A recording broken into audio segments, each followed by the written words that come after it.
All right, hi everyone. Um, Welcome to our webinar entitled Indigenous Perspectives on Global Critical Minerals, the Global Critical Minerals Rush. Before we get started, please note that this will be a webinar with presentations in English, French, and Spanish. We have interpretation in these languages, which can be accessed by clicking on the globe at the bottom of your screen and selecting your choice of language. Bienvenue à tout le monde à notre webinaire intitulé Welcome Perspectives everyone autochtones sur to le our webinar domaine entitled minière Indigenous dans les Perspectives on the minerais Global halieutiques. Critical Minerals Nous avons Rush. prévu des services We have d'interprétation en anglais, en simultaneous français et en espagnol. interpretation for this Pour y session in English, accéder, French, and cliquez sur Spanish. le To globe access the en bas de votre interpretation, click écran on et the globe at the sélectionnez bottom la of your langue screen and de select votre choix. your choice of language. Bienvenidos a todas y todos a nuestro Welcome seminario web everyone titulado to Perspectivas this webinar indígenas entitled sobre la Indigenous situación Perspectives on the mundial Global Critical por los Mineral minerales Rush. críticos. Disponemos de We interpretación have en inglés, a francés simultaneous y interpretation español, service a provided la for que this pueden session in acceder English, French, and haciendo clic en Spanish. el Just globo click on the globe at situado the en bottom la of your parte screen and inferior de la select pantalla y seleccionando el your idioma choice que desean. of language.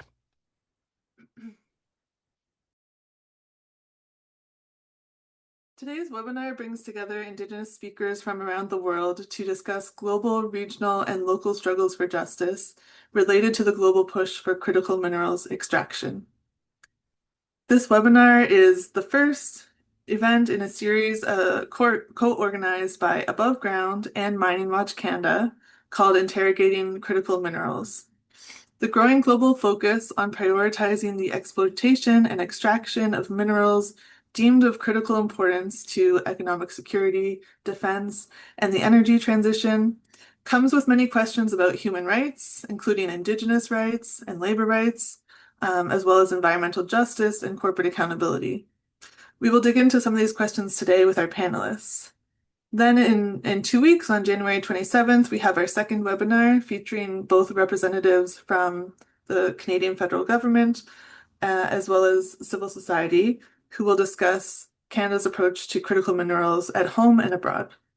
We will share the registration link in the chat. And then finally, we have an in-person meeting on February 11th, limited to civil society actors working on corporate accountability, climate justice, or human rights issues. And we will strategize around social, environmental, and corporate justice advocacy related to critical minerals. For this morning's event, I would like to extend a warm welcome and thank you to all attendees, as well as our panelists located around the world. I myself am speaking to you from Ottawa, a city built on unceded Anishinaabe Algonquin land. And all of today's panelists have experience fighting back against corporate and government efforts to push through unwanted mining projects. They have also made a dedicated commitment to sustain and advance Indigenous and environmental justice. There are many more examples that could be shared beyond those that will be shared by our panelists today. However, we hope that today's webinar can provide a snapshot of Indigenous experiences related to the global push for critical minerals, as well as to help us understand some of the nuances and similarities of these experiences across geographical regions and build towards more integrated global solidarity from Canadian civil society.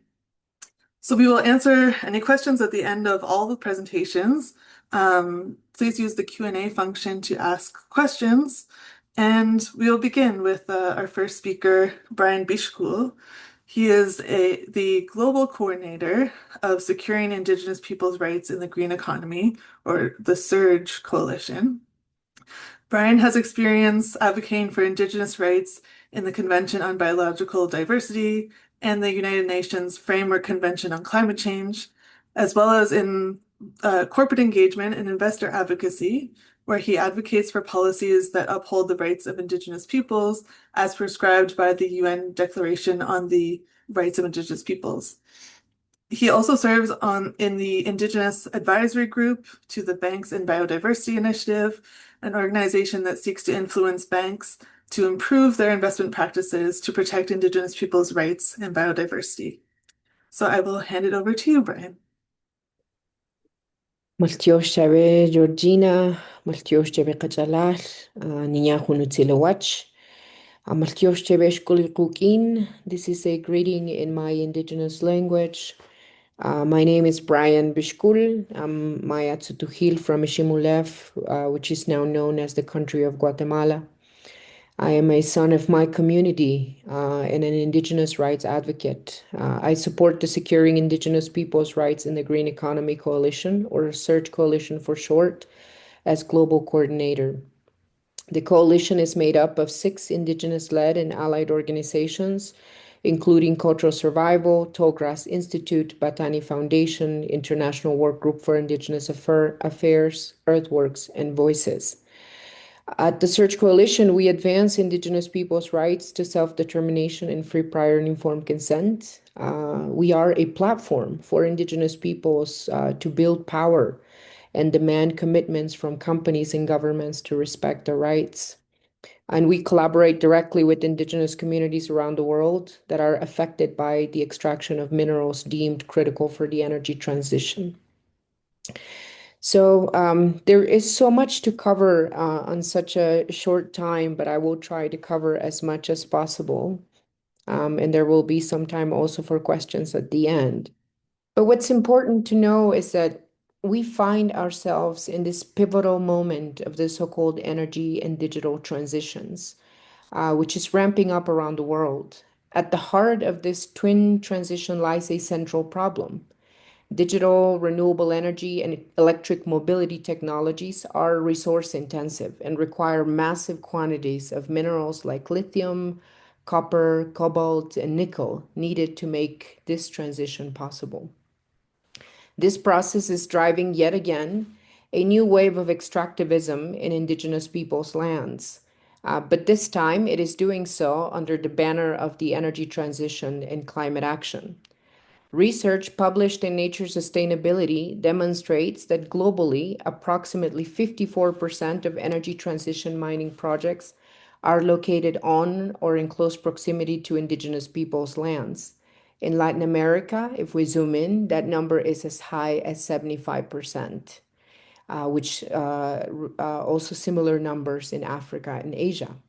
At the same time, Indigenous peoples have ownership, use, or management rights over more than 25% of the world's land surface. And these lands where Indigenous peoples live overlap with about 40% of all terrestrial protected areas, 54% of the world's remaining intact forest, and 40% of key biodiversity areas. This is why it is so important to protect Indigenous peoples' lands, as they're essential for biodiversity protection and climate regulation. On the demand side, it is important for us to understand what does the demand look like for transition minerals. According to the World Bank, they have a report called Minerals for Climate Action, an analysis that they did. And they said that deploying the wind, solar, geothermal, and energy storage technologies required to limit warming below 2 degrees centigrade will demand over 3 billion tons of minerals and metals by 2050. This is 3 billion tons on top of what's already being mined around the world. There's also a forecast by the International Energy Agency, which projects that in clean energy intensive scenarios, lithium demand could increase by more than 40-fold by 2040. And also in terms of graphite, nickel, cobalt, and other transition minerals, that number could be 20 to 25 times over the same period. So there are also projections that show that there is to produce the minerals needed for a net zero future, 300 new mines would be needed by 2030 to satisfy that demand. So you can see the transition mineral demand is massive. And so this prompts some important questions for us, like where are those minerals going to come from? And what will be the social and environmental cost of the energy transition? In terms of terminology, the term critical minerals is often used to highlight the importance of certain minerals. Others use terms like development minerals and green minerals are being used more and more to frame mining as essential for renewable energy technologies to address the climate crisis. We do not use these terms in order to challenge the narrative pushed by governments and the mining industry. Instead, we have been referring to these minerals as transition minerals because they are being used for the energy transition. However, we are also increasingly seeing that a large portion of these minerals are being used for other purposes, such as military, defense, and an ever increasing demand for artificial intelligence infrastructure. Therefore, the use of the term transition minerals must also be interrogated, since their use extends beyond the energy transition. For Indigenous peoples, critical elements are water, land, biodiversity, culture, language. That's what's critical for Indigenous peoples. Contrary to the dominant narrative of an energy transition, what we are collectively experiencing is more accurately described as energy addition or energy expansion. Instead of replacing fossil fuels, renewables are simply added to the energy grid to satisfy the ever-growing energy use. In other words, we aren't cutting back on dirty energy. We're just stacking so-called clean energy on top of it. On both continue driving ever more extraction, more consumption, and environmental degradation. For example, according to the International Energy Agency as well, electricity demand from data centers and artificial intelligence alone is set to more than double this decade, becoming one of the fast-growing sources of new demand for energy. And we also need to discuss what does this mean for Indigenous peoples on the ground. The data on human rights impacts linked to the energy transition, it's very clear and it's concerning as well. The Business and Human Rights Resource Center's 2025 Transition Minerals Tracker documented 835 allegations of abuse between 2010 and 2024 in mining for the minerals that are needed for the energy transition. There are 156 allegations alone in 2024, including attacks on human rights defenders. And it's clear, it's important to say also that Indigenous peoples are disproportionately affected. And most of these operations lack human rights protections, and they lack free, prior, and informed consent and respect for self-determination of Indigenous people. So these are not isolated events. There is a pattern behind what's happening on Indigenous lands related to the extraction of transition minerals. And so free, prior, and informed consent is a right that Indigenous peoples, that ensures that Indigenous peoples have a say and a seat at the table when deciding whether these projects that are extracting transition minerals can take place. Free, prior, and informed consent gives Indigenous peoples a right to say yes to projects, to mining projects, to say no to mining projects, or to say yes with conditions. And respecting the right to free, prior, and informed consent is a cornerstone to ensuring that the energy transition does not violate Indigenous people's rights, and it does not continue encroaching on high biodiversity lands around the world. The right to free, prior, and informed consent flows from the right to self-determination. The right to self-determination is a right that ensures that Indigenous peoples have a say in what their future looks like, their economic and social futures. And this is why it is important for us to discuss what those impacts mean for Indigenous peoples. At the UN Permanent Forum in 2025, Indigenous peoples called on the mining industry to respect the right to free, prior, and informed consent and the right to self-determination. A high proportion of the mines all over Latin America, the area of the world where I live, come from Canada and from Australia. And it is important that we call and together collectively on Canada and Australia to uphold the rights of Indigenous peoples as enumerated in the UN Declaration on the Rights of Indigenous Peoples.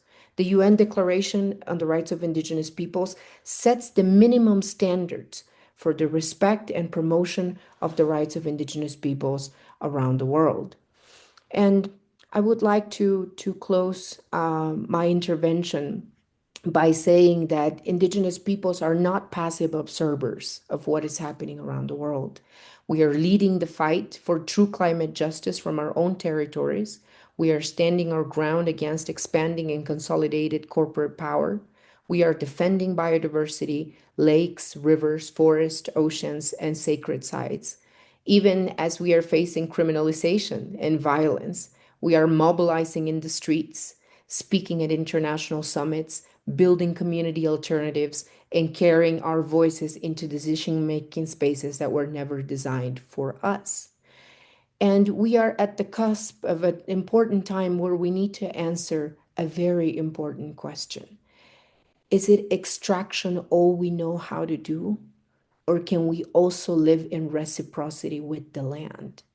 I think Indigenous cultures, Indigenous worldviews prove that we can live in reciprocity with the land, that we can give back to the land, that we can shift the status quo and provide the means necessary for cultures all over the world to thrive and to live in dignity and in balance with the land. And at the SIRGE Coalition, we are committed to ensuring that that the rights of Indigenous peoples, that the stories of Indigenous peoples are elevated, because we need to be part of the conversation when the lands of Indigenous peoples are at stake, when our rights are at stake, and we are going to need to look at several and different options, different solutions that will provide solutions in the future to the ever-growing demand for transition minerals. Thank you. Thank you very much, Bryan, for that excellent overview and important call to action. Next, we're going to hear from Robeliza or Robie Halip from the Kalanguya and Kananay, I'm sorry, Indigenous peoples from the Cordillera region of the Philippines, who is a dedicated advocate for Indigenous peoples' rights. She has worked with various organizations to promote Indigenous self-determination, cultural preservation, and sustainable development. A strong voice for global and regional platforms, Robie is the Right Energy Partnership with Indigenous Peoples Executive Director, which champions Indigenous-led solutions, particularly in renewable energy. Her activism highlights the importance of recognizing Indigenous peoples' rights while addressing the challenges of a just and sustainable future for all. So with that, I'll pass it over to Robie. Thank you, Georgina, and good evening, everyone. Just to repeat, I'm from the Cordillera region in the Philippines, and I belong to the Kalanguya and Kankanae indigenous peoples. It's a region in the Philippines that's been reeling from the impacts of not only mining, but also large-scale dams. And until now, we are continuing to experience the impacts of mining in our territories. Now, before I go to um, the Asia context in relation to mining of critical minerals, I'd like to introduce the Right Energy Partnership. Can we have the slide up?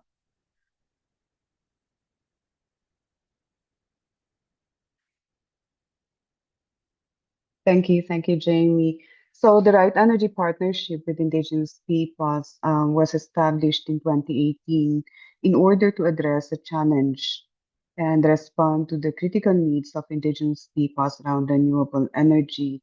We've been host to a lot of renewable energy projects, but until now, a lot of our communities do not have access to energy. A lot have also been displaced because of these renewable energy projects.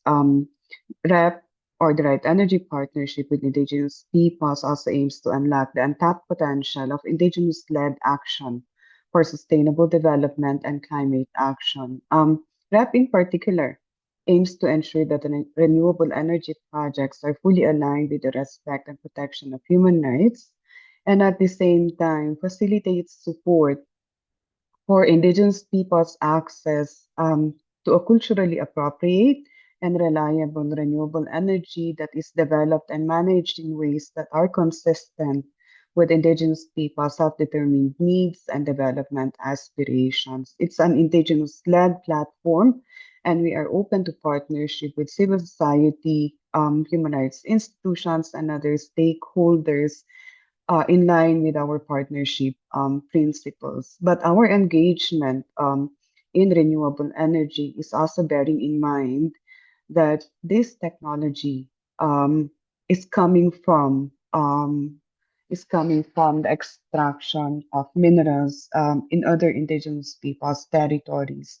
So the principles that we bring here is also bearing in mind the impacts um, and standing in solidarity with our indigenous brothers and sisters who are affected by mining, but also by looking at the sustainability, ensuring that as we use the technology, we are also mindful of its sustainability and its utilization to make sure that we're not just, how they call that, it's not a wasteful lifestyle that will be introduced in indigenous communities, but rather it should respond to our needs and priorities for us to advance our self-determined priorities. Next slide.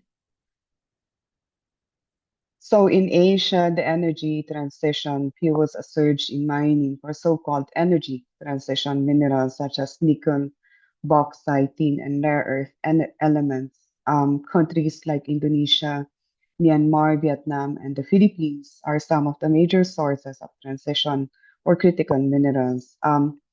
According to the data from the Association of Southeast Asian Nations, the Center for Energy, Indonesia accounts for 22% of the world's nickel production, while the rest of the world contributes 73%. Indonesia also leads in tin production at 16%, followed closely by Myanmar at 14%. When it comes to rare earth elements, Myanmar is one of the top sources globally, responsible for 18% of the supply, with Vietnam also contributing equally at 18%. And in bauxite mining, Vietnam also holds 18% of the global production. Now, Philippines is also a nickel hotspot, and we've been seeing a lot of mining applications in a lot of our territories for more extraction of minerals. Now, it's not just the extraction of policies in Asia, policies that are being developed by governments are now geared towards fast tracking the mining of critical minerals, and it's already bypassing a lot of safeguards, which includes the free, prior, and informed consent of indigenous peoples of um, in the name of reaching the climate targets, in the name of energy transition. In Asia also, it's important to note the increasing shrinking democratic space. Communities, civil society organizations who are opposing these extractive developments are finding it hard to speak out in country and even in regional processes, for fear of reprisals, harassment, and arrest.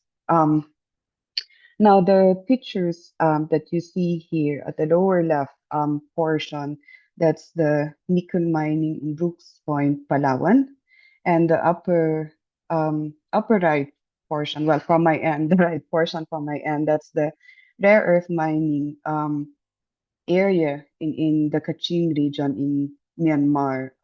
What you see there are the evident impact to the environment, which Brian has already mentioned earlier, the loss of biodiversity, pollution, deforestation, but also in Asia, militarization of mining affected communities is very, very rampant.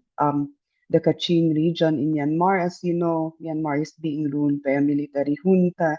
It's worsening the peace and security situation of the Kachin indigenous peoples. On top of the harassment, threats, and arrests um, experienced by mining affected communities, particular in the Philippines, indigenous human rights defenders and our organizations are being tagged as terrorists.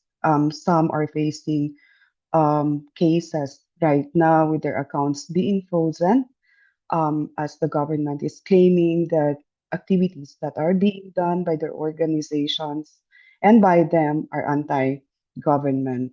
Now, in these mining affected areas, also it's also increasing the threat to the safety and security of women with the influx of migrant workers, and this has been clearly stated by indigenous women who attended our regional workshop on indigenous peoples and the just transition, which we conducted in Bangkok in 2024. Um, as I mentioned earlier, Asia is one of the highly mined out areas, and until now, we are experiencing the impacts of mining, mining areas that have been closed. Um, Even if they were closed, there was no responsible exit, and people have to continue to experience landslide and death within their communities brought about by calamities. But the impact to indigenous peoples is beyond this, no?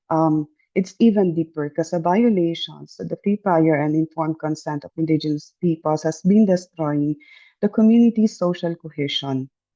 And we've seen that in many indigenous communities in Asia and even in the Philippines, where free, prior, and informed consent is being implemented and manipulated. A lot of communities have been divided, and even if the mining project does not proceed, indigenous the community cohesion has already been destroyed. And as we know, indigenous peoples are living a very collective way of life, and once you destroy that, it also destroys the very identity of indigenous peoples, which is collective. There is also an increasing out-migration of indigenous peoples from their territories given the loss of livelihood, including prohibition of the practice of our traditional livelihoods. Artisanal mining is still being practiced, but with the prohibition, we cannot continue our traditional livelihoods in our territories. Next slide. But we are not taking this sitting down. No? The slide that you would see here is also from Books Point Palawan, where indigenous peoples are saying that land should not be mined out, but rather be um, be preserved for the future generation of indigenous peoples. Next slide. And again, I said we are not taking this sitting down, so we are fighting for the defense of our land, our life, and we are also initiating our own initiatives to make sure that one, we hold corporates accountable for their actions, but we also advance our own self-determined development. Just last year, we launched the Indigenous Navigators Human Rights and Environmental Due Diligence module under the Indigenous Navigator, and it aims to support Indigenous-led documentation and future use of surveys to monitor business-related and human rights and environmental harms. It is intended primarily for Indigenous peoples to be able to um, document their own data and use it for advocacy for corporate accountability. And the second one is on the Indigenous Peoples-led renewable energy initiatives, which is the core of the work of the Right Energy Partnership. And in this, even if we are Indigenous peoples ourselves implementing renewable energy projects, we implement free, prior, and informed consent with communities we are working with to ensure that it's not just getting the consent, no, but it's ensuring that Indigenous women, men, youth are part of the whole design, implementation, and sustainability of renewable energy systems. And core to these initiatives is important that direct partnership and direct financing for Indigenous peoples is ensured. Now, it's also important, no? It's always been our call that corporate accountability should not just be with the companies. It has to go across the supply chain, and it also involves investors and financial institutions. Canada has also been providing funding to some mining activities. Should also have in place a grievance mechanism for Indigenous peoples to also be able to raise their concerns. In our region in the Cordillera, we've had allies and networks with Canadian civil society networks who've been supporting our struggles in relation to mining by Canadian mining companies. And we hope to continue that kind of solidarity and support, especially now with the increasing extraction in Indigenous people's territories. And with that, I thank you for this opportunity to share, and we hope to have more time for discussion. Thank you so much. Great, thank you so much, Robie. We will move on to our next speaker, who is Michel J. Koostachin. He is a proud Cree member of the Attawapiskat First Nation. He is also the founder of Friends of the Attawapiskat River, a grassroots group that provides a voice to individuals and communities who stand to be directly affected by the Ring of Fire development. With an academic background in social work, Michel has spent many years practicing trauma-informed care and has been providing wellness services on mental health, addictions, and grief throughout Northern Ontario flying communities. For over 20 years, Michel has been a skibusis, or a helper in ceremonies, and was a Canadian Ranger in both Attawapiskat and Fort Albany. So over to you, Michel. Thank you, Georgina. Good morning, everybody. From Northern Ontario. I'm what we're known as the water people in Attawapiskat. So the reason why we live by the ocean, the lakes, the creeks, the rivers, it's mostly known also as the Treaty 9 territory, the home of the Muskego people. So with the proposed development in our area, we are concerned of our waterways. So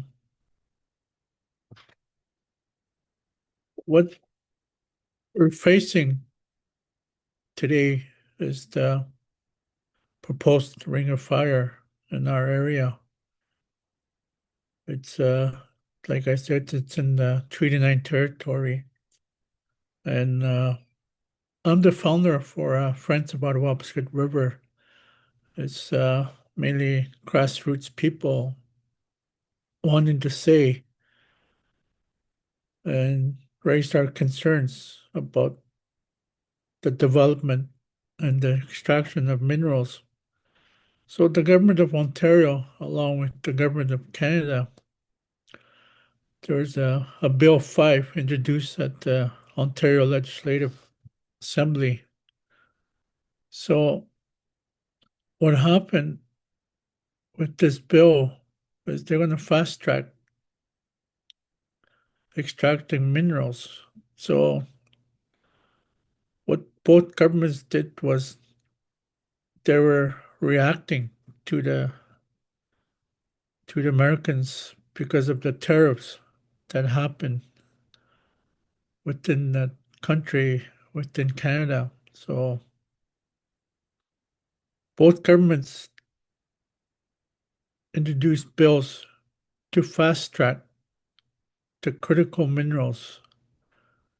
They identified what was found in our traditional territory, on the Treaty 9 territory.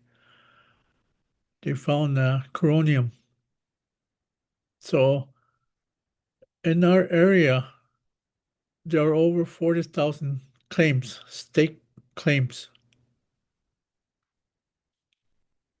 with the registry, with the mines in Ontario. So within those stakes, there are going to be sold or already been bought by mining companies, both domestic and international companies. to extract critical minerals. So they want to look at the future because of the fossil fuels that's, slowly being extracted. And they're not going to be any more fossil fuels in the future. So what they're extracting right now is nickel minerals and also zinc, anything to do with batteries.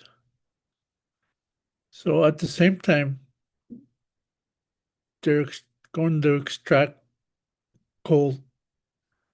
So as people know, some people know, when you extract that coal, you're gonna use another chemicals to remove,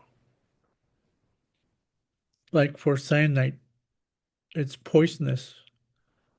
So that's why we're concerned of our waterways, our streams, our carbon sink.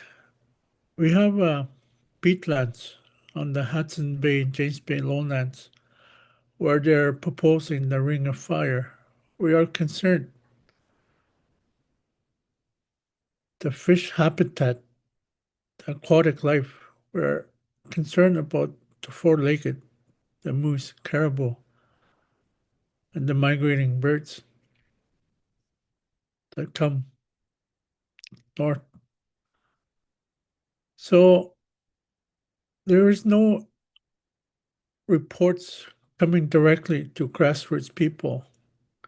There is no consultations under the United Nations on DRIP for free, prior, informed consent to the people. Under the Treaty 9, we have 49 communities where the proposed Ring of Fire is. We have about 50,000 people, over 50,000 people in our area. If you were to ask a community member what is Ring of Fire, what is Bill 5, a lot won't know what it means. So the Bill 5, the Bill C5 that was introduced by the government, both governments, and the provincial government and the federal government, is to let the mining companies go and develop an access road, a supply road to two proponents, only two First Nations out of 49 communities. And they were promised to help build the road to their communities. So these First Nations communities, we don't have access to clean drinking water. We don't have access to healthcare, doctors. We are always under the other notices, public notices for water advisories. One First Nation in the proposed Ring of Fire, they've been under the water advisory for over 30 years. So again, there's houses that are shorted for people. A lot of our people are homeless in our First Nations communities. They're not adequate. They're not up to standard. So with this proposed Ring of Fire, with these minerals being extracted, we are concerned how it affects us as Indigenous people. Our rights are being violated. So also our land, the environment, it's going to be destroyed. So anything where there's going to be destruction is going to be devastation within the Treaty 9 area where the proposed ring of fire is. So as grassroots people, there were 9 First Nations communities back this summer. They challenged the Bill 5 within Ontario. They took Ontario to court. So as Friends of Attawapiskat River, we joined and we asked the court to be friends, to take part and be the interveners for the court challenge. So with that court challenge, we want to tell the government that these Bill 5 is violating our Indigenous rights. We have inherent rights.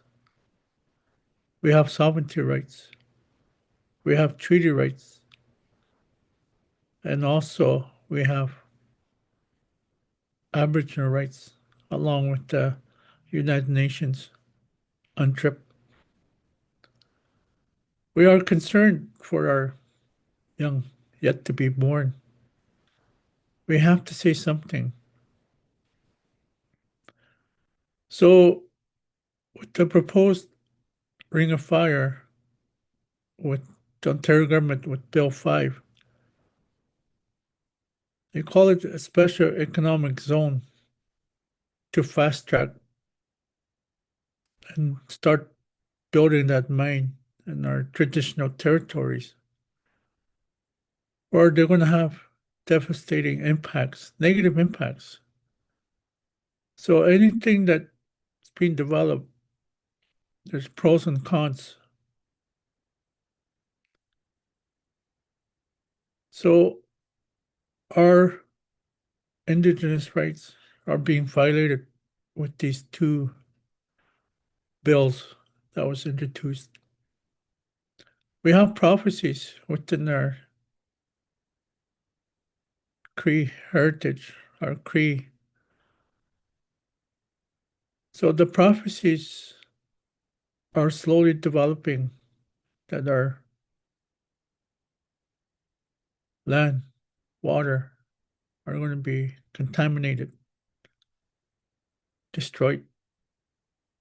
So we have to say something as grassroots. We have to get people informed. There's still time to tell the government. Still time to protect our rights, protect our land. So we need everyone to help as Indigenous people. We have to come together as one. We have to showcase our rich heritage, our cultures. We're not protesters, we're protectors. That's why we have to say something. That's why the grassroots at Friends of Attawapiskat River are intervening through the courts.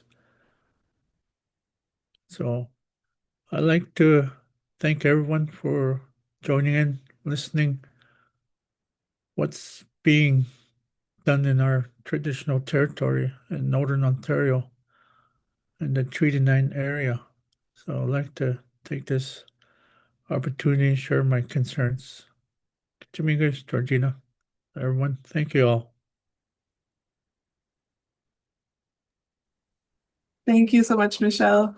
It was really great to hear what's happening in your territory, the devastating situation, but also this call to action that you're calling us to all participate in. So I appreciate that.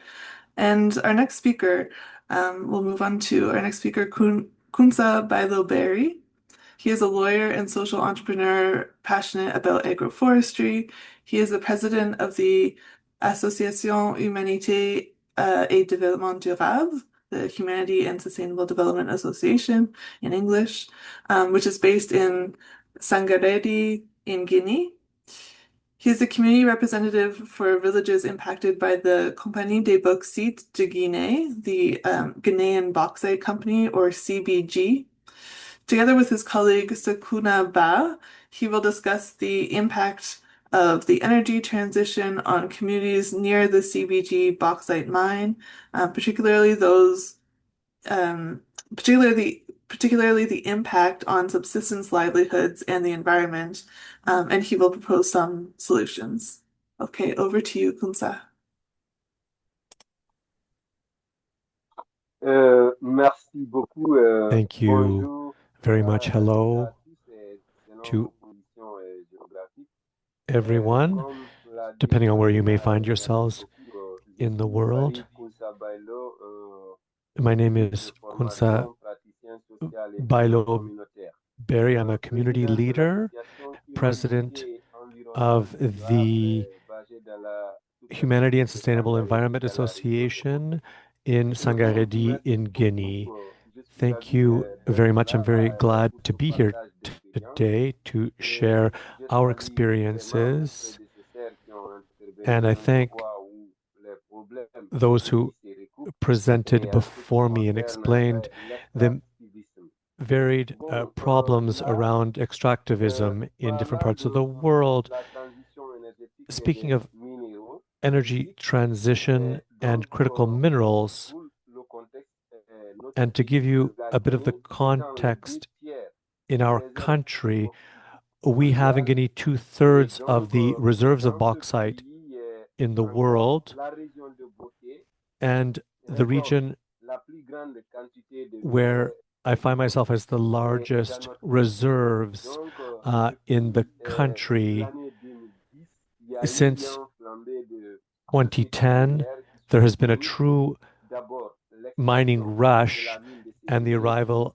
of était many déjà en exploitation depuis companies, 1973. CBG, Il y that has been a exploiting Global Alumina this Corporation qui est mineral aussi resource basée since dans la sous-préfecture de 1973, Sangaré. continues to Mais be également, il y a aussi active, Cobalt, and there's compagnie de bauxite de also Zanjiang qui est gérée, qui est une filiale another de Rusal company in the Cobalt. northern part of the Et country donc, exploiting il y a aussi cobalt Asakura SMB and Asagura qui exploite SMB tous dans la région de Bokeh, mais qui se that is concentre dans la active in the Bokeh sous-préfecture de region Sangaré. Donc, du and coup, also aujourd'hui, in parlant de cette the area exploitation where minière, la I bauxite, find qui est myself. d'ailleurs à ciel ouvert, et We're depuis talking about 73, open les communautés pit mining.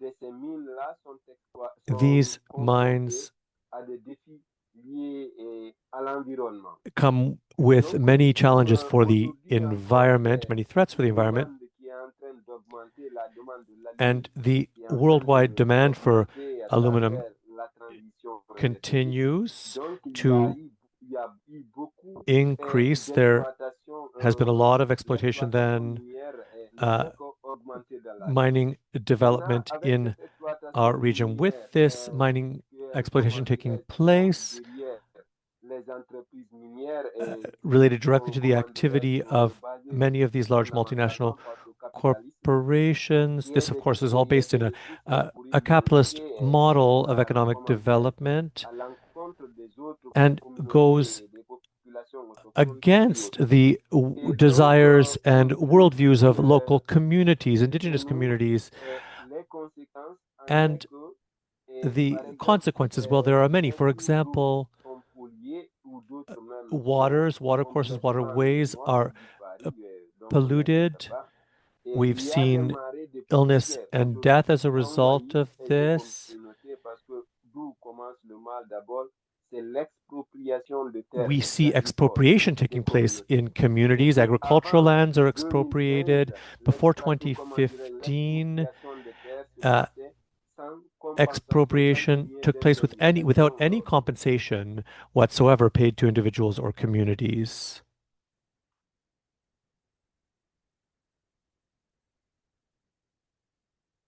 de 2015 que vraiment les And entreprises ont commencé it's in 2015 that the companies started to bien tout ce qui se passe.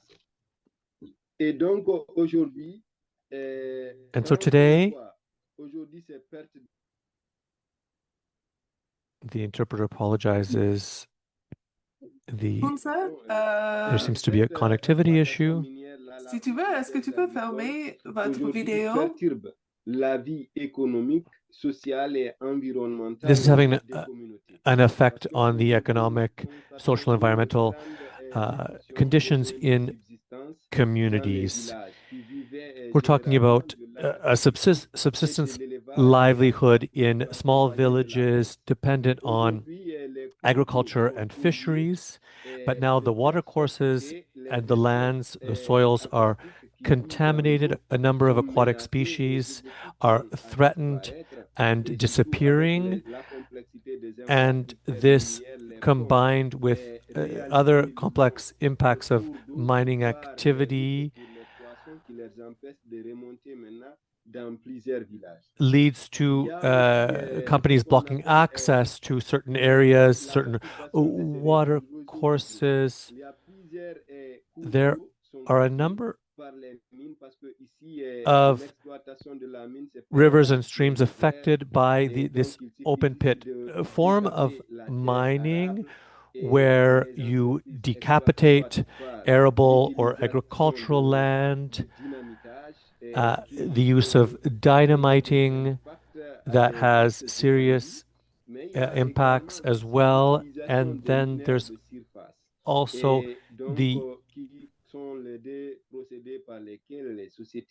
use of a number of surface level approaches to extract the bauxite. And in this process, there is what we call exclusion. Exclusion of communities from decision making. There is no free, prior, and informed consent for communities. Sometimes at meetings with communities, the mining companies will use the government authorities to impose their will on communities. They will bring in various agents in uniform to show their might, and that influences what communities can say and what communities are willing to accept. So access to information is a right that is violated. There is also a real lack of an ability to have a say on loss of biodiversity, agricultural lands. Communities are directly impacted and threatened. And today, we, as representatives, community representatives, we see all of these impacts. We see that we no longer have access to our agricultural land, that our waterways are contaminated, and there is unjust compensation being distributed to communities. There is no national body that deals with compensation in a fair way. Organizations of civil society in Guinea have tried to struggle and demand this, but the laws and bills have not been approved to put these mechanisms in place for adequate compensation and adequate dialogue and negotiation with mining companies. So that's why we created our organization called Humanity and Sustainable Development Association. We saw a need. International and national NGOs have helped us develop a number of activities, but implementation has been complicated and difficult.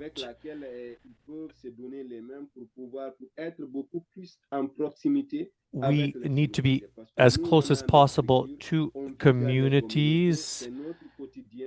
This is our day-to-day life. We know what's going on on the ground, and we share the same destiny, the same concerns for our future with these communities.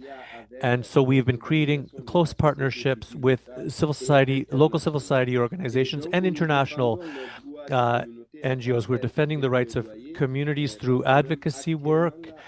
Currently, we are in mediation with CBG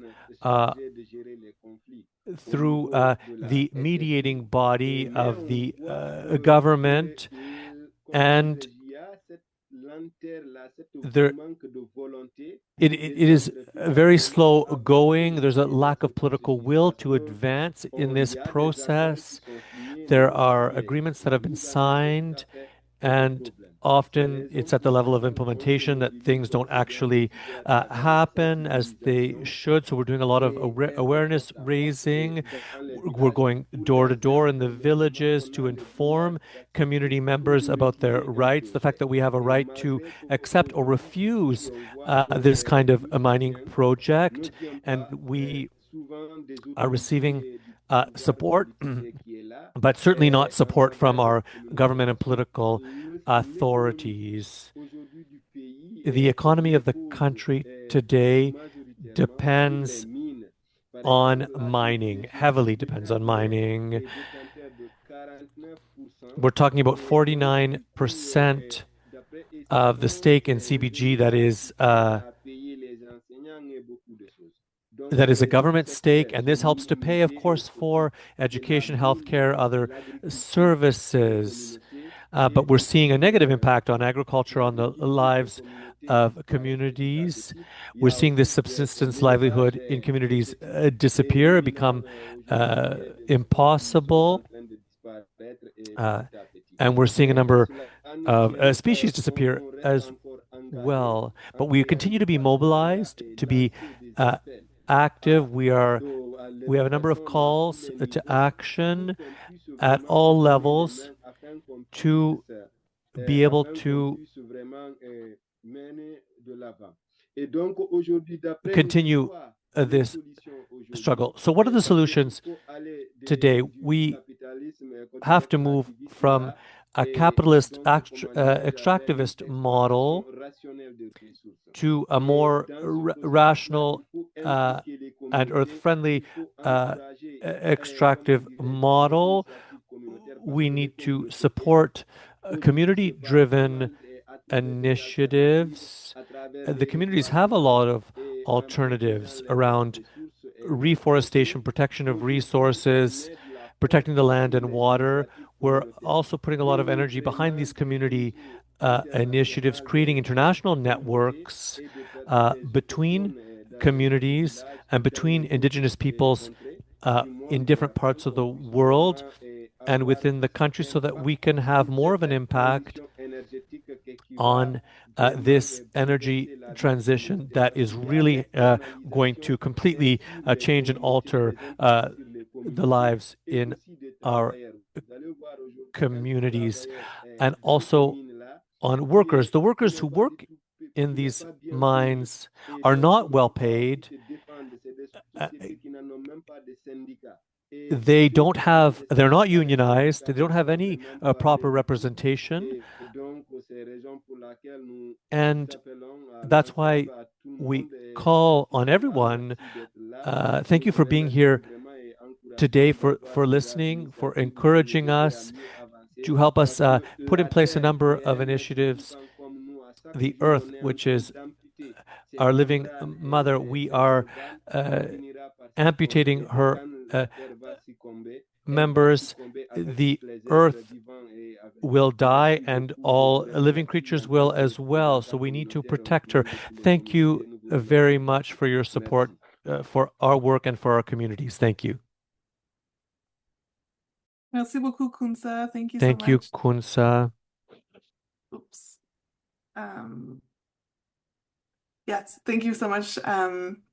We are going to move on now to our final speaker, who is Paula Chindoy. She is an indigenous Kounsa woman from Colombia and is the president of the Asociación de Mujeres Indígenas Sabedoras de la Medicina Ancestral, or the Association of Indigenous Women Knowledgeable in Ancestral Medicine, also known as ASOMI. The organization is made up of women from 5 indigenous peoples knowledgeable in ancestral medicine from the Colombian Amazon, who are defenders of human rights and the life of Mother Earth. ASOMI and the indigenous peoples of Mocoa are leading the defense of Mother Earth against the activities of Copper Giant Resources Corporation, which is a Canadian mining company with copper and molybdenum, not sure if I'm pronouncing that right, copper and molybdenum extraction operations in Mocoa, Colombia. So now over to Paula.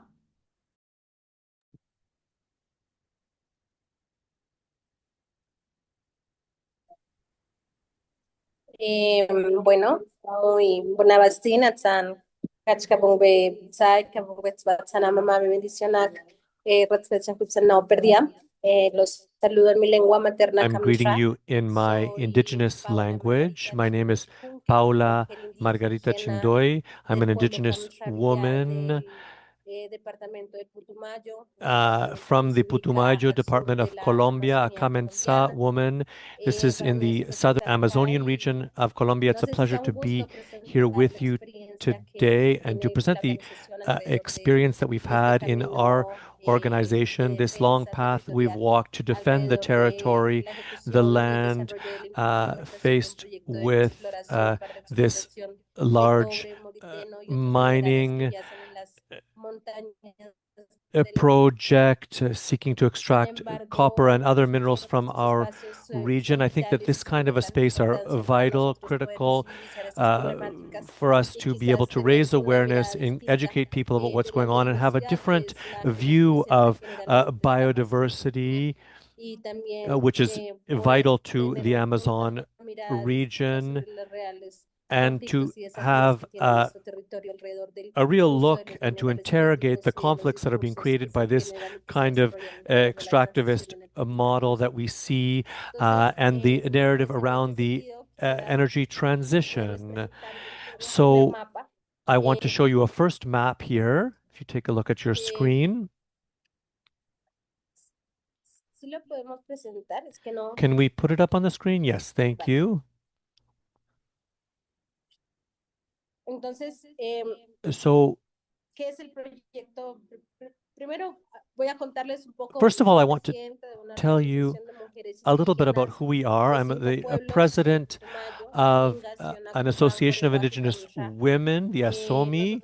We represent a number of different indigenous peoples, nations, and we are involved in a governance of our territories approach project trying to deal with petroleum extraction and other mineral extraction in our zone, the various environmental crimes that have taken place that have been very grave. We're talking about huge quantities of copper that are being extracted, more than 4 million tons. Our country, Colombia, is becoming one of the largest copper producers in the world. And this, of course, is impacting ecosystems. We're talking about an exploitation of the territory that is not being done in a responsible fashion. This project, which you see on the screen, is in its exploratory stage. We see all of the titles, claims, and concessions that have already been awarded, some of them in illegal fashion. And what you see on the map is the consequences, the effects on the mountains, the land. Why is this so important for us? Well, we live in the area where the Mocoa River flows. We're in the municipality of Mocoa. This river flows into the Putumayo River, which then flows into, is a tributary of the Amazon River. In 2017,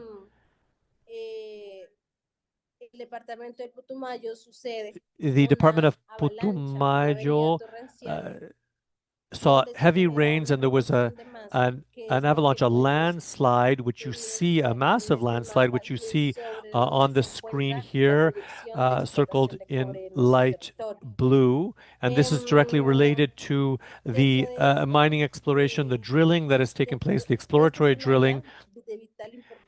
This is a very highly sensitive environmental zone, very high priority for protection and conservation, and a very high level of biodiversity. There are endemic species here that run the risk of extinction, and they, of course, are going to be and are already being negatively impacted by mining and deforestation. We see the presence of this Canadian mining company, Copper Giant Resources Corporation, wanting to extract copper and molybdenum. And the whole narrative we hear around energy transition, the use of copper for this energy transition. We as Indigenous people need to respond to this narrative. We need to interrogate it and have our own counter narrative. This energy transition is for who? We on our territories, in our families, in our communities, we no longer have access to some of these territories. This has an impact on our spirituality, on our religious and ceremonial practices. Boundaries have been created around these lands. We no longer have access to them. We can't carry out our traditional livelihoods that we've carried out for millennia in the Putumayo region. That's who we are as Indigenous peoples. We're talking about 5 Indigenous nations, peoples who are working together to record how our territories have been transformed. And the Colombian Amazon has been subject to this a kind of development. There are very ambitious mining projects coming down the pipeline. And we see that this is going to lead to genocide, the death of our Mother Earth. The Amazon, of course, historically has been an area where there has been petroleum extraction and also rubber activity over many decades. But now we see a new discourse, a new narrative around the energy transition, minerals, critical minerals for that transition. And what is the impact of this particular project? Let me show you another map. If we can put that up on the screen, please.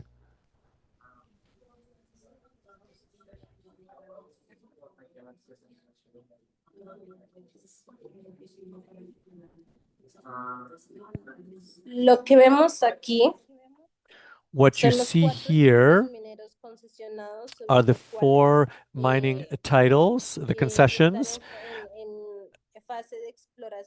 that have been awarded, the exploration activity that's taking place currently. You see the hydrographic reality of this zone. We, from the point of view of our traditional knowledge, our grandmothers and our spiritual leaders, we have a whole connection, a relationship to water that is spiritual and cultural in nation.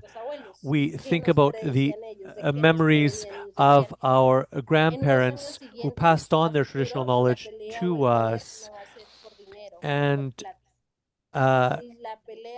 we see an approach that is focused on making money as opposed to protecting these sacred waters. We know that the interests of a company, of a mining company, is not just around extracting minerals, but is also about controlling the subsurface. We always talk about equilibrium, balance, which is so important. When we look at natural law, everything has to be in its right place. And in that regard, for us, it's important to prevent this kind of destruction, to support the people of Mocoa, Putumayo. There are 20 mining titles now in Cauca and different municipalities around Putumayo. We think that this is going to lead to ecocide, a climate crisis for all of Latin America. As Indigenous women, we have advanced and participated in a number of different spaces. We've been at COPs and other large fora to express our concerns. We know that the water is being used up, and in the context of this energy transition, there is no mention of the crisis that's being created. We can't continue to exploit these critical minerals in this way, trampling on the rights of indigenous peoples. We also want to use cleaner forms of energy. We live from our seeds, from our mother tongues, from our traditions and customs, our culture, and this is all being taken from us. When we talk about Mother Earth, protecting our mother who gives us our life, our health. And we see with these exploration activities, we're seeing grave impacts for the ecosystem we live in, for our medicines which come from medicinal plants. So we need to warn the broader society that these impacts on our lands are going to lead to illness and death. These extractivist activities will mean that we won't have access to water and to our traditional medicines in the forest that we need to deal with a number of different illnesses. And so we need to unite our strengths, our efforts. This attack on us is not only physical and environmental, but it's also spiritual and social. And we need to exert more pressure politically and socially. We are defending our lives, but also the lives of future generations. So thank you very much.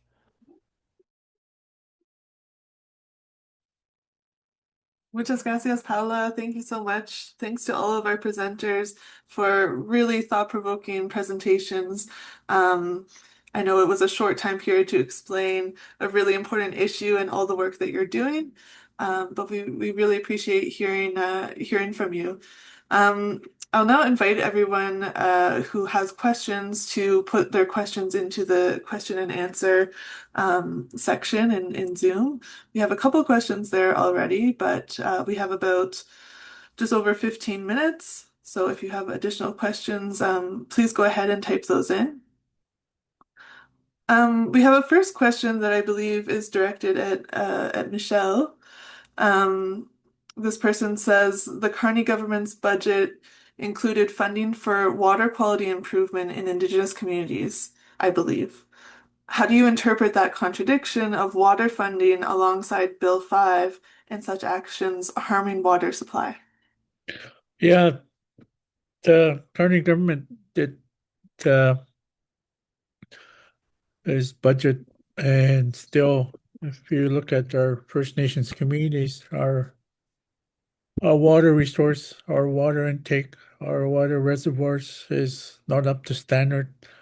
They're outdated, and if you look at what's being modeled inside that water plant, it's not up to date. It's not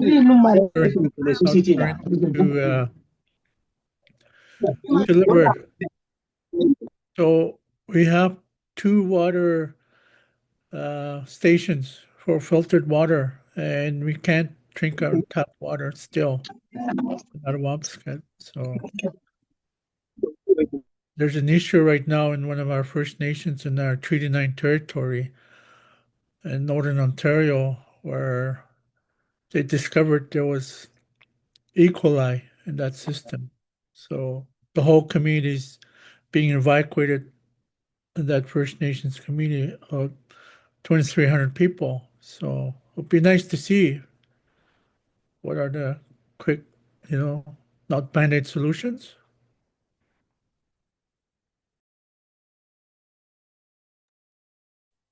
Yeah, thank you for that answer. We have another question that is directed at Kounsa, but perhaps others could jump in if they want as well. This question says, could Kounsa elaborate on the phrase earth-friendly extraction? It seems like an oxymoron to me.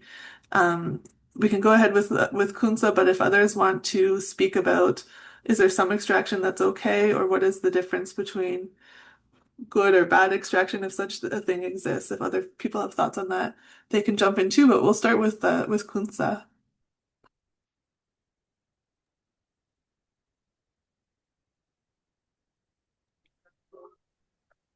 Bon, merci beaucoup. Thank you Je ne dis pas qu'il y a une very bonne much. exploitation qui I'm not serait saying that there's vraiment, mais on sait a aussi good que form of on est extraction, but we d'accord do que know, l'extractivisme or est we on ne agree peut that pas totalement pour le moment se séparer de extractivism cet is extractivisme. not something that Mais we si can c'est completely fait set aside de and façon, ignore. comment dirais de façon respectueuse de It l'environnement, needs to be done in a way en that is as faisant vraiment respectful as en faisant possible des of garde-fous, the c'est-à-dire environment, de lois et de conventions qui peuvent vraiment respecting sensibiliser certains ou laws, bien pour vraiment, comment dirais conventions, confirmer la propriété des communautés de terres and sans pour always autant investir, confirming sans and que respecting the rights of créer vraiment de communities to véritables have sources de revenus their durables say pour les and communautés. to Je vous remercie. participate, and that their livelihoods be sustainable over the long term.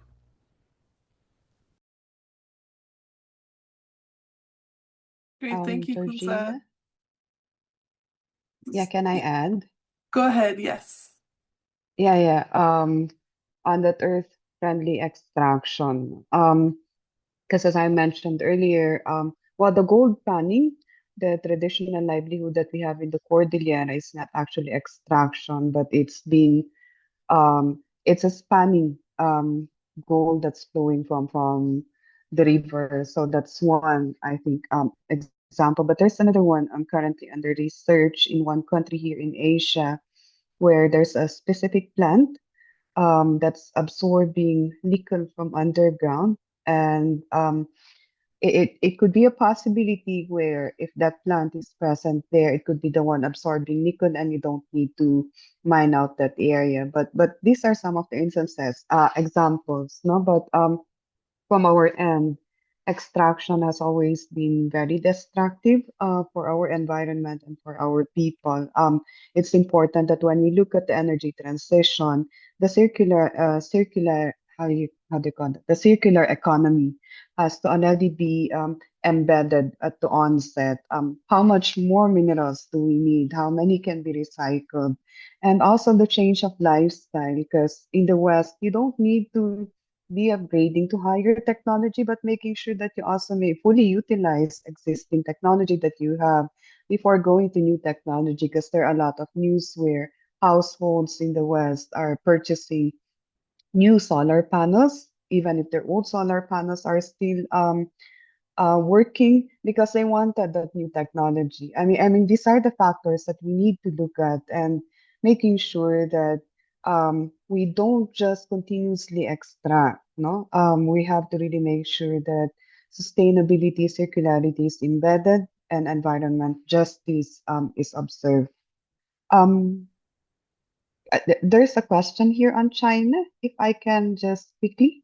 Yeah, on China, no.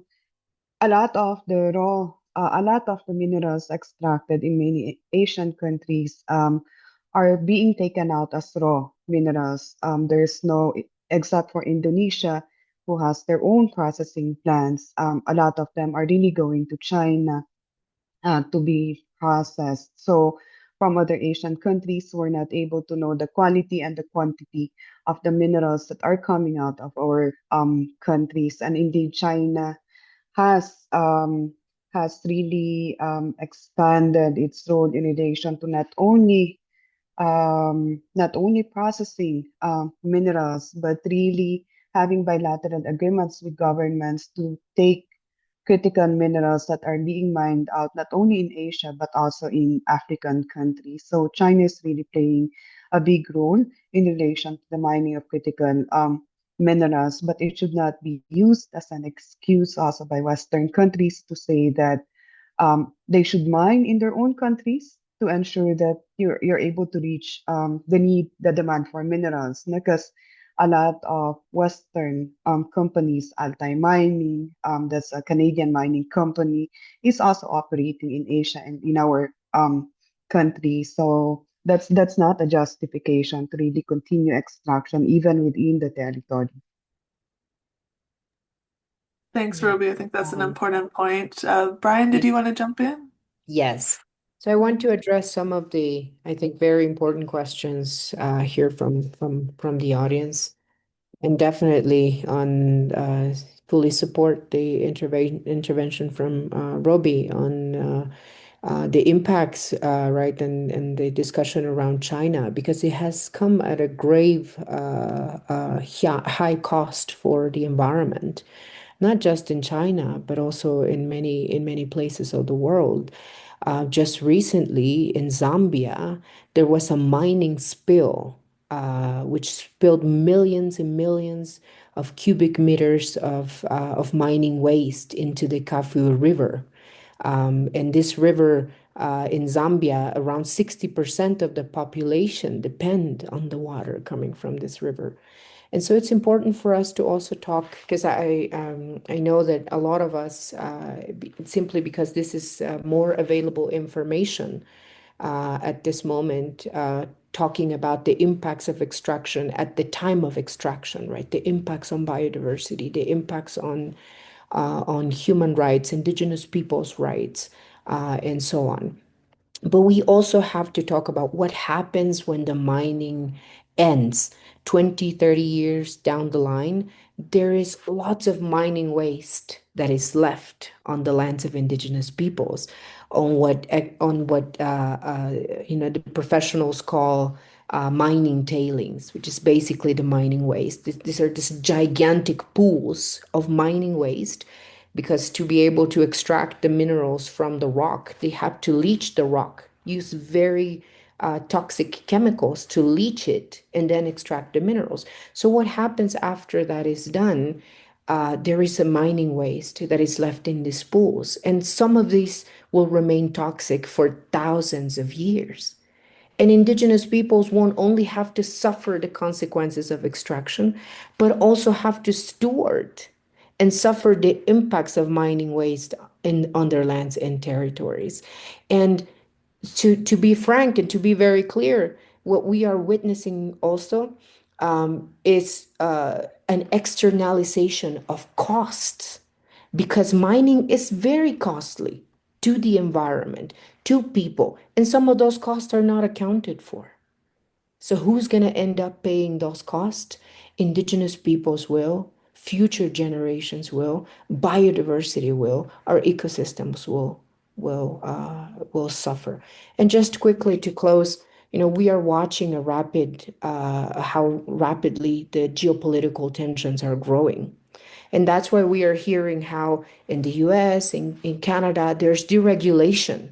They are deregulating, fast-tracking permits, right? So where does that leave indigenous peoples when multilateralism is declining? So this is causing more mining for the sake of mining, more mining for stockpiling, more mining to fight wars. And it's not necessarily minerals for the energy transition. And that's where we need to question that narrative at the same time. And finally, I just want to say it's really important to talk about what we can do, right? Because there is a full apparatus that the extractive industry needs to be able to do what it's doing. We need to focus on banks. Why are banks not being transparent enough? We need to know where they are investing and to make sure that they adhere to also international standards, that they respect indigenous people's rights. We need to force banks to comply. We need to force car companies to clean their supply chains. We need to force so-called green energy companies to clean their supply chains, to not accept minerals from mining companies that are abusing indigenous people's rights around the world. So there is so much we can do, but we need to do it collectively. This is our best bet, because in a world that we feel powerless as indigenous peoples, many of our communities are harassed, killed, constantly threatened. We need to act collectively and build solidarity and demand from Canadian companies to also comply with indigenous people's rights. So many times, the government of Canada, when we find ourselves in different international spaces, are so friendly to us. You know, they tell us that they support indigenous people's rights, but that doesn't happen in practice. So let's grill them and let's make sure that they pay the political consequences of their actions. Thanks, Bryan. We just have a couple minutes left, and thanks everyone who's been putting questions in the chat. This is great.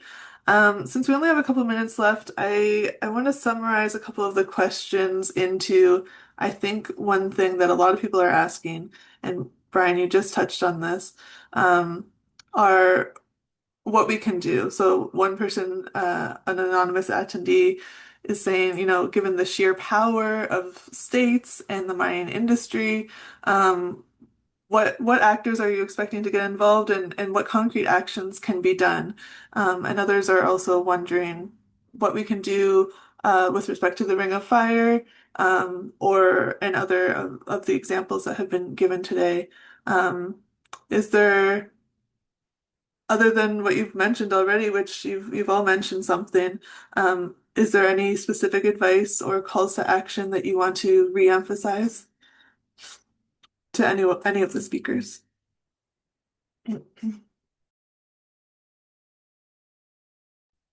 Oui, allez-y, Kounsa.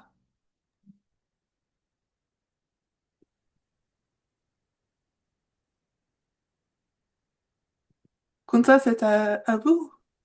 Ok, merci beaucoup Yes, thank de you m'avoir redonné la parole et je for pense qu'il y a vraiment allowing des me to choses speak. à I think faire there et vraiment are some pour things we can éviter do cela. La première des choses, il faut to changer avoid the la path we're vision du monde on. qui est We need to change uniquement our pour les extractivistes et world la vision that création is so de focused richesses on pour une extractivism, minorité. En fait, il faut qu'on puisse, using more and l'humanité more puisse comprendre que resources.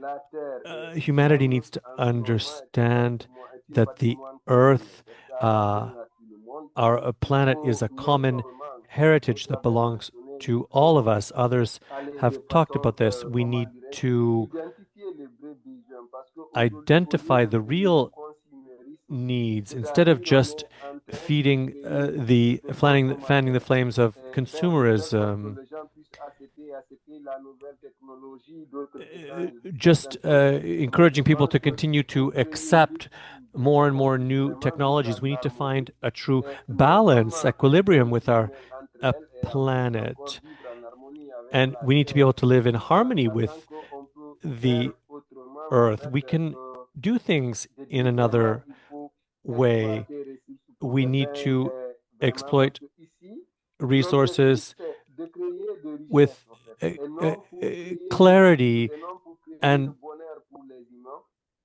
Aujourd'hui, et c'est not comme just je to l'ai create jamais dit, parce wealth que and notre quote planète unquote subit happiness vraiment for par les effets, comment dirais-je, people. Our anthropiques que nous-mêmes, les planet humains, on is est en train de faire. Il est notre suffering intérêt d'être from beaucoup plus the impact rationnel of human dans ce qu'on human utilise activity. We have to have a much aujourd'hui, more parce qu'il n'y a pas que rational la mine qui est exploitée, mais understanding aujourd'hui, of c'est toutes how les ressources de we notre use planète qui sont vraiment resources. We need to be much exploitées de more façon exagérée. transparent about Et how plutôt, on doit resources are being savoir extracted identifier nos besoins, currently, and we need nos to vrais besoins, identify our vraiment pour le true développement, afin qu'on puisse needs. aller de façon What does rationnelle et development really responsable. mean in the Merci 21st beaucoup. century? It needs to be much more responsible and in harmony with the earth.